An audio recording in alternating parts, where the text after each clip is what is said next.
এবং আমি অত্যন্ত আশাবাদী উঠেছি যে অনেকে যে বলেন যে কিছু হবে না, এটা সঠিক নয়, অনেক কিছু হবে এবং বাংলাদেশে অবশ্যই আমরা মাথা উঁচু করে দাঁড়াতে পারব। হ্যাঁ, তর্ক আছে, বিতর্ক আছে, মতের অমিল আছে। এই কথাটা কিছুক্ষণ আগে এখানে অনেকে বলছিলেন যে আমি তোমার সঙ্গে একমত হব না, কিন্তু তোমার মতকে রক্ষা করার জন্য আমি আমার প্রাণ পর্যন্ত বিসর্জন দিতে রাজি আছি। আমরা এটাতেই বিশ্বাস করি, আমরা লিবারেল ডেমোক্রেসিতে বিশ্বাস করি। আমরা বিশ্বাস করি যে আমার কথা বলার স্বাধীনতা থাকতে হবে, তোমারও কথা বলার স্বাধীনতা থাকতে হবে, এবং এটাই হচ্ছে উপযুক্ত একটা ডেমোক্রেসি।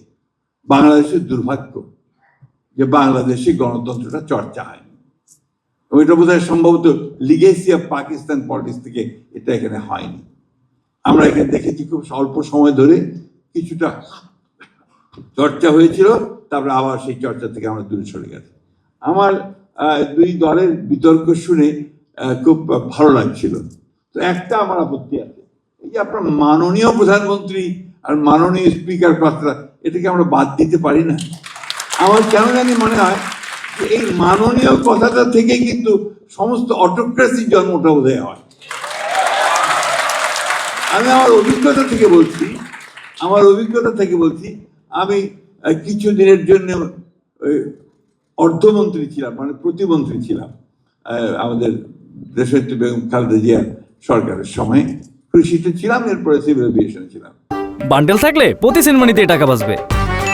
বিকাশ সেনমানি বান্ডেল কিনে জিতুন প্রতি লেনদেনে।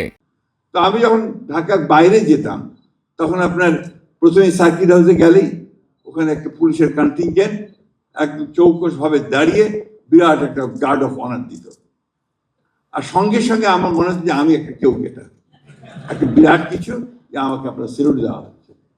এই যে ধারণাটা, এই ধারণাটা কিন্তু আমাকে একটা ভিন্ন জগতে নিয়ে যায়।